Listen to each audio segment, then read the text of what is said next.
We were recently told by our government that we all just need to buy electric cars. Let's look at some hard numbers.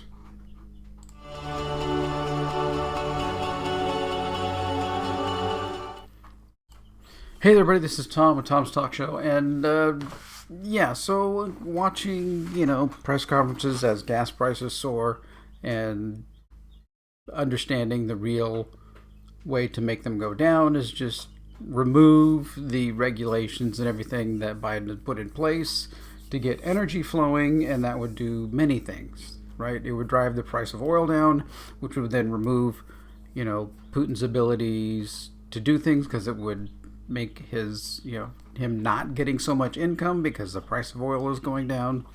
Get the barrels down as low as they can go. That would help us. That would help all countries in the world, because all the other countries need oil, they need fuel, they need energy, and that would help everyone across the board.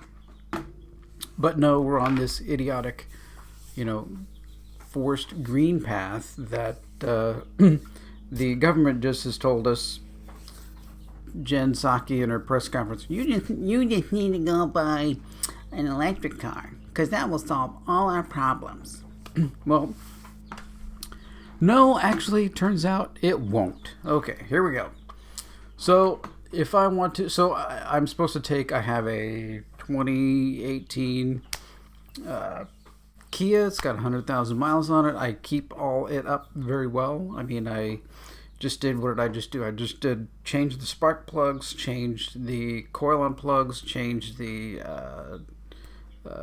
little serpentine belt in the front. I had the transmission, fluid changed. I had all these things done to it, maintaining, the vehicle. And I do this on a regular, regimented basis, because those things can last a long, long time. One of my previous cars that we had, we literally drove that thing into the ground. When we finally got rid of it, it had 250,000 miles, 250,000 miles. So I know how to make cars last a long time. But I am told by the government, nope, you need to throw that car away right now, put it in the scrap heap, so that I can go spend the cheapest thing that I can find out here is a Nissan Leaf, which is going to be about, say, 30,000.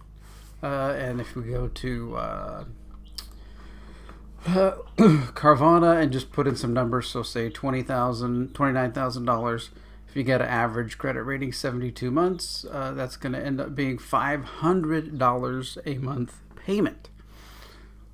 Now, what does this not include? This doesn't include adding the level 2 charger to your house, so that's another $2,000. If you want to go any higher to like level 3 charging, then forget it. That's going to be crazy. That doesn't include, like, saying putting a $50 to $60 or $70,000 battery wall and solar system in your house to get off the grid, right? So now you're talking $1,500 a month. Well, sorry, you've screwed our economy up so bad that no one's doing that at all. So looking at, I'm thinking, okay, to myself, well, how many electric vehicles are currently out there? And I found that currently on the road, there's about 5.4 million electric cars. So, wow, that's a lot.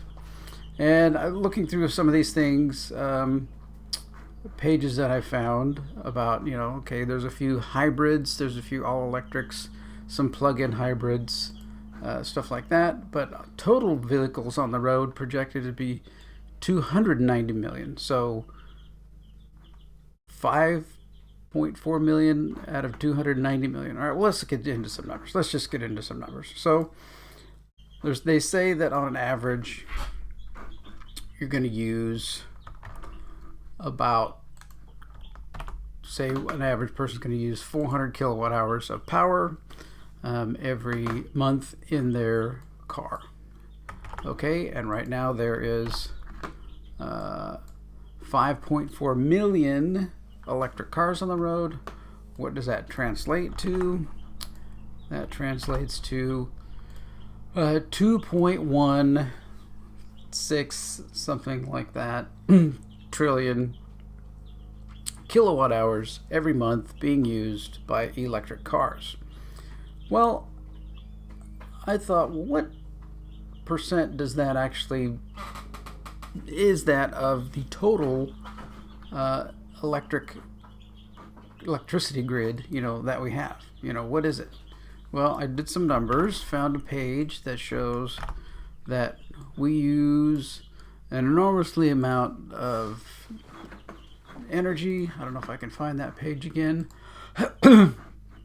Use of energy consumption in the United States was 3.8 trillion kilowatt hours. Okay, so we divide that by 12. That gets us 3.6 billion kilowatt hours per month. So what is that? What is that really? So your electric car uses, oops, I gotta move this down.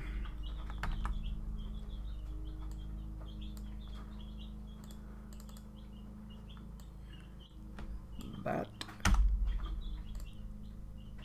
your electric car uses 1% of the total electric grid.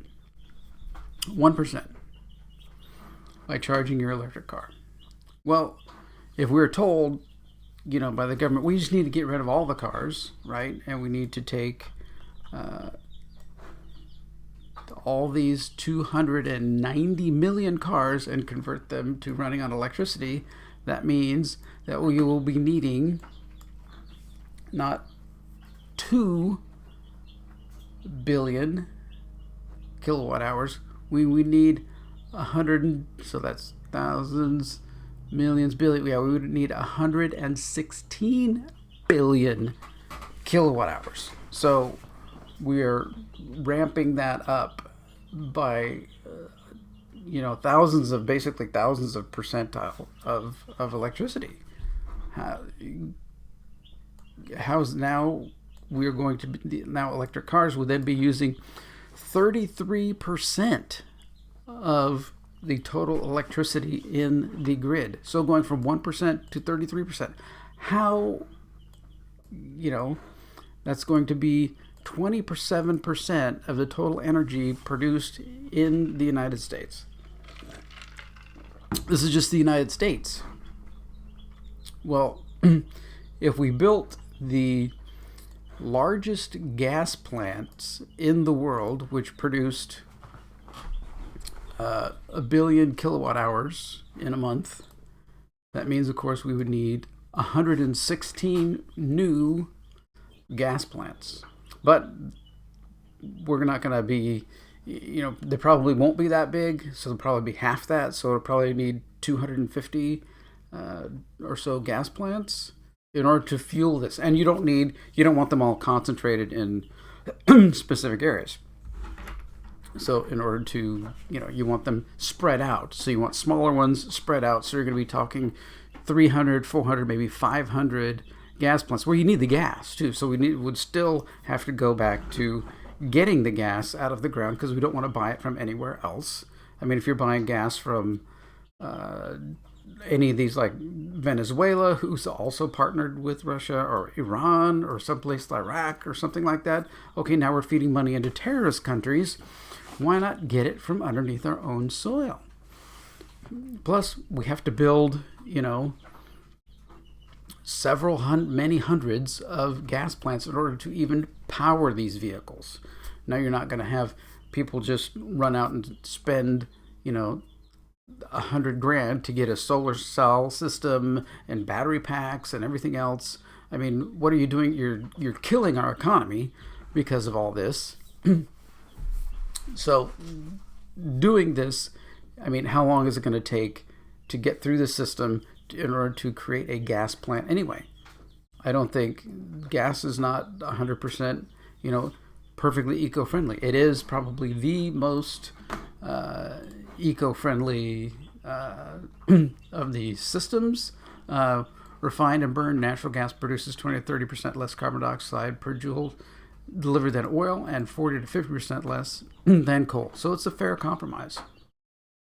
But you're not going to get an approval in the next 6 months to have 116 gas plants built.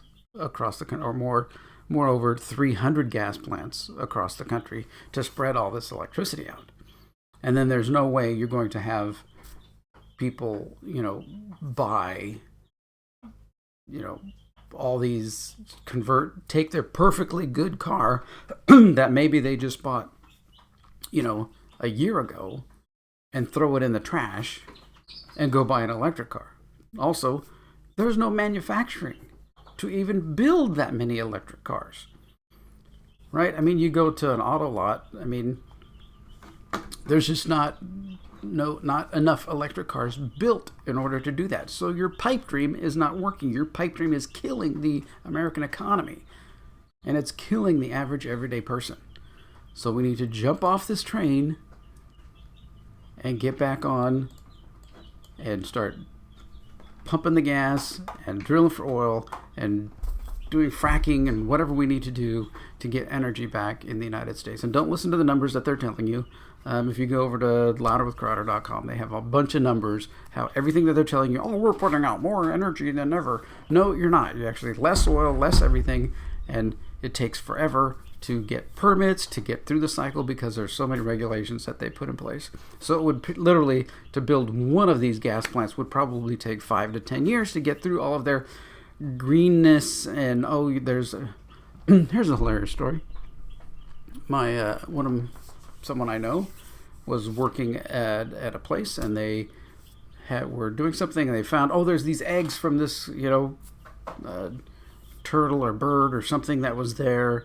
And so they had to shut the whole thing down, and everybody went away for Thanksgiving, and because they had to get environmentalists out there to find out what it is and whether they need to move it and whatever else. Well, they came back the next Monday after Thanksgiving, and some other animal had come and eaten the eggs and wiped that whole thing out. So, nature will figure out a way. So, it's just hilarious that when we got to stop because the environmentalist people will come out here. The animal preservation people got to come out here and look at this. Well, there you go. Nature took care of itself, and they went back to doing their digging and plowing and everything else that they were having to do for that job. But it gets ridiculous, right? I'm all for preserving animals. I'm preserving nature. I'm all for doing all of those things, but at the point where it destroys our economy and destroys everything that we have, no, I think we can handle it. We've got enough people to save different areas. That animals are very resilient, right? I mean, we have birds and everything all over the place here, even though the people have built things here, right? They haven't gone away. Right? We have snakes. We have alligators. We have all this stuff here. None of that stuff has gone away just because we built a house, right? So, yeah, impractical, completely, no one's going to be able to do this. No one's going to even want to do this. You've destroyed the economy enough so that no one can do this, even with, we'll give you $1,000 tax incentive to buy an electric car. Woohoo, thanks. No, not happening. We've got, 3 vehicles. I'm not trading all 3 of them in. I'd have to trade all 3 of my vehicles in to get one electric vehicle. And then that would be a horribly, then I wouldn't even have power for it. I'd have to go somehow get a way to get power for it. Not happening. I don't even know if TECO comes out here with that amount of power. Which is the other problem, is the grid cannot handle that much more power. Tried living in California where the wind blows over 20 miles an hour, they got to shut neighborhoods off. Yeah, not happening. We need to get this ridiculousness over with and get back to drilling. Get back to getting oil and everything else out of our own ground and do it and move it. All right. Well, there you go. There's some numbers. There's some truth. There's some actual information. If you want to try it, go ahead and fact check me. Try and figure out if I got numbers wrong or whatever. Maybe I'm too low. Maybe we need 500 or 800 power plants. I've used the best knowledge and things from searching from what I could from there's some things on Wikipedia, Kelley Blue Book, Hedge Company, the different things like that, U.S. Facts websites, just to get all this information together and figure it out. So, yeah, what do you think? Are we gonna? Do we need to drill and get production back on the United States, or we should just continue this green thing and get gas to $25 a gallon so that no one can go anywhere or do anything? It's insanity, and it's going to be the end of the United States and most countries in the world if it continues. And it should worry you. You should call your senators, representatives. I've already been in touch with mine, been able to send messages and emails and phone calls and all that, just to put pressure on them to explain what you want to do, what we know we need to do, which is get back to true energy independence from the rest of the world. All right. Thanks for watching. Take care.